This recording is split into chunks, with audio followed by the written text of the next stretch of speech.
आसान और सरल भाषा में गणित सीखने के लिए सब्सक्राइब कीजिए गांव के गुरुजी।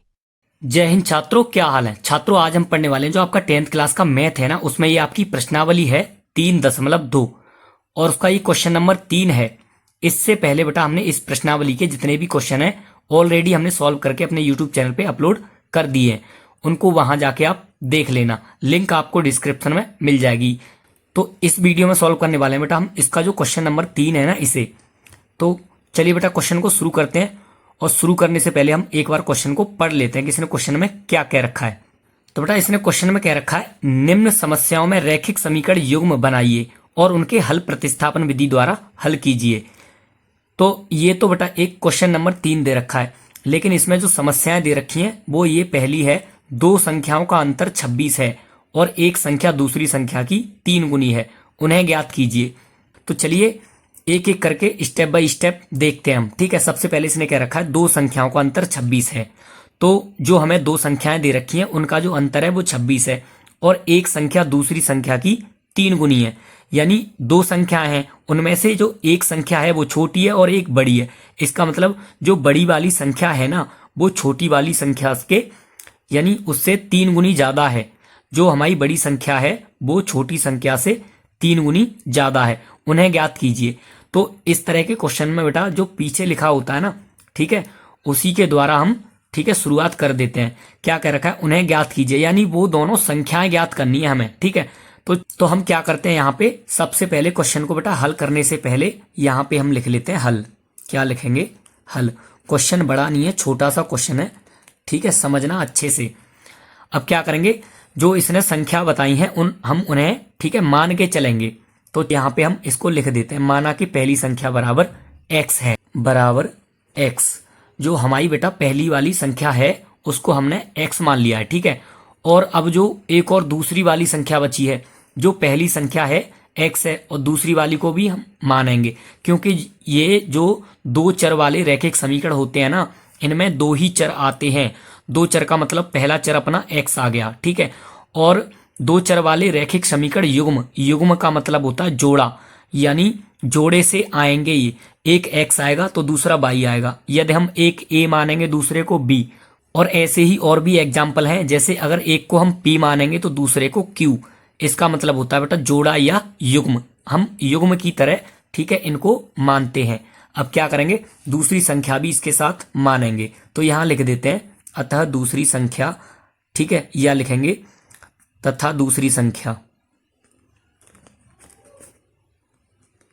दूसरी संख्या, और दूसरी संख्या मान लेंगे हम यहाँ पे y। अब देखो इसमें एक चीज समझनी होगी आपको, यहाँ पे हम यहाँ पे ना जो x है उसको बड़ी संख्या मानने और जो y है उसको हम छोटी संख्या मान के चल रहे हैं। ठीक है, यहीं पे ठीक है, जो पहली संख्या है वो बड़ी है हमारी और दूसरी संख्या है वो छोटी है। इस बात को ध्यान में रखना, अगर ये बात आपको ध्यान रहेगी तो क्वेश्चन आपको समझ में आएगा आसानी से। ठीक है, तो चलिए आगे बढ़ते हैं, क्या है इसमें और क्या दे रखा है। अब इसके बाद जो भी बेटा इसने ठीक है हमें क्वेश्चन में शर्त दे रखी है उसके अनुसार हम क्वेश्चन को हल करेंगे। तो यहाँ पे लिख लेते हैं प्रथम शर्त के अनुसार। तो यहाँ लिख लेंगे बेटा, यानी प्रश्न के अनुसार, प्रश्नानुसार, ठीक है। और जो भी इसने प्रश्न के अनुसार हमसे कह रखा है उससे हम एक समीकरण बनाएंगे। ठीक है, तो इसने क्वेश्चन में क्या कह रखा, दो संख्याओं का अंतर 26 है, यानी जो बड़ी वाली संख्या हमने x मानी थी, ठीक है, x में से अगर y को घटा दें तो इसका मतलब इनका अंतर कितना आएगा, 26 आएगा। यानी ठीक है यहाँ पे लिख देंगे हम x माइनस वाई बराबर 26। अब इसके बाद में बेटा इसने एक और हमें दूसरी शर्त भी दे रखी है। क्या दे रखी है, उसने कहा है और एक संख्या दूसरी संख्या की 3 गुनी है, जो कि हम पहले ही आपको समझा चुके हैं। ठीक है, तो इसको भी हम दूसरी शर्त को लिख लेते हैं। क्या लिखेंगे यहाँ पे, लेकिन बेटा इससे पहले हम यहाँ पे जो x माइनस वाई है ना, ठीक है, x माइनस वाई बराबर 26, इसको मान लेते हैं। ये हो गया बेटा अपना समीकरण 1। क्या मानेंगे इसको, समीकरण 1 मान लेंगे। अब इसके बाद में जो दोबारा इसने क्वेश्चन में कह रखा है उसे लेकर चलेंगे। तो दोबारा क्या कही है इसने कही है बेटा दोबारा हमसे कि यानी जो एक संख्या है, यानी एक संख्या, इससे पहले हम यहां पे लिख लेते हैं पुनः प्रश्न के अनुसार, यानी प्रश्नानुसार अनुसार।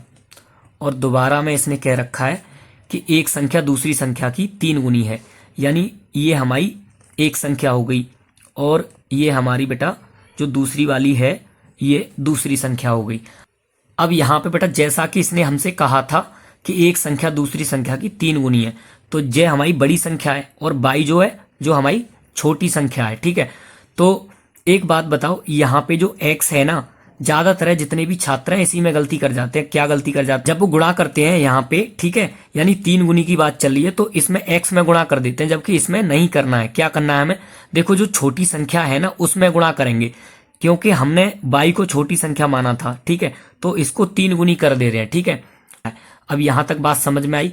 ठीक है, तो इसको एक बार सही करके लिख लेते हैं, यानी x बराबर 3y।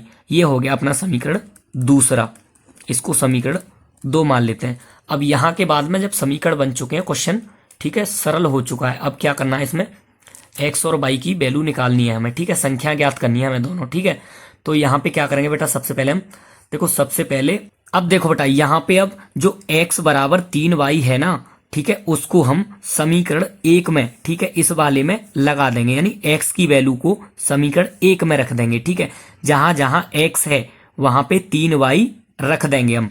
तो इसको समीकरण 1 को यहाँ पे उतारने से पहले यहाँ सबसे पहले लिख देते हैं, यानी x का मान समीकरण 1 में रखने पर। तो चलिए बेटा, अगर हम x का मान समीकरण 1 में रखेंगे तो उससे पहले हमें समीकरण 1 को नीचे लिखना पड़ेगा या उतारना पड़ेगा। ठीक है, तो जो भी हमारा समीकरण पहला बना था, ये हमारा पहली समीकरण बना था। ठीक है, तो इसको क्या करेंगे, सबसे पहले हम उतार लेंगे, यानी x माइनस वाई और बराबर में ये 26 है। यही तो था अपना पहला वाला समीकरण। अब देखो बेटा, यहाँ पे जहां जहां x है वहां 3y हम लगा देंगे। तो x की जगह पे क्या लगाना, 3y। तो ठीक है, यहाँ x की जगह पे 3y माइनस y बराबर 26। अब क्या करना है, इसको सरल कर लो, थोड़ा हल कर लेंगे इसको। ठीक, देखो ये यहाँ पे हो जाएगा अपना 3y में से अगर 1y हम घटा देंगे, क्योंकि यहाँ पे 1 होता है कुछ नहीं होता, तो ठीक है, तो ये बचेगा अपना 2y बराबर 26। और यहाँ पे 2y के गुणा में है, ये बट्टे में हो जाएगा, y बराबर 26 बट्टे 2। 2 का भाग दे दो 26 में या काट दो, ठीक है, एक ही बात होती है, ये 13 बार कट जाएगा। अब यहाँ पे बेटा अपना जो y का मान है वो निकल के आ चुका है, कितना, यानी y बराबर अपना 13 आ चुका है।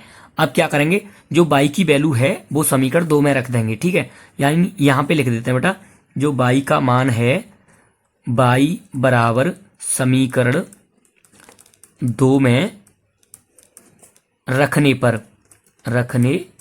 पर।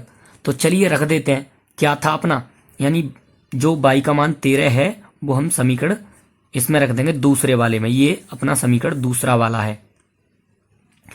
तो यहाँ पे समीकरण 2 को उतार लो पहले, तो x बराबर 3y, ये अपना समीकरण दूसरा था।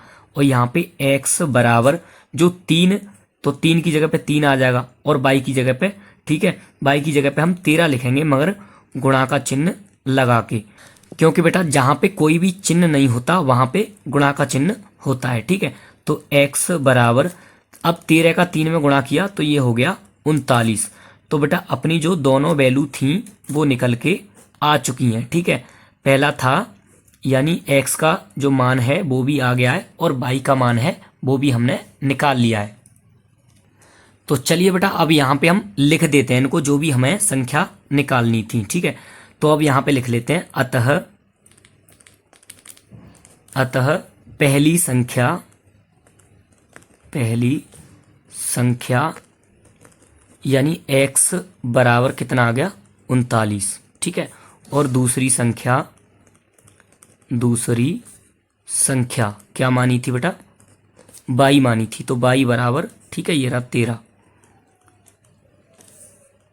ठीक है, तो बेटा आज की वीडियो में बस इतना ही था। अगर क्वेश्चन समझ में आया हो तो वीडियो को एक लाइक कर देना और चैनल को कर लेना सब्सक्राइब। ठीक है, अगर इसका स्क्रीनशॉट लेना हो तो ले लो। चलते हैं बेटा, मिलते हैं अगले वीडियो में।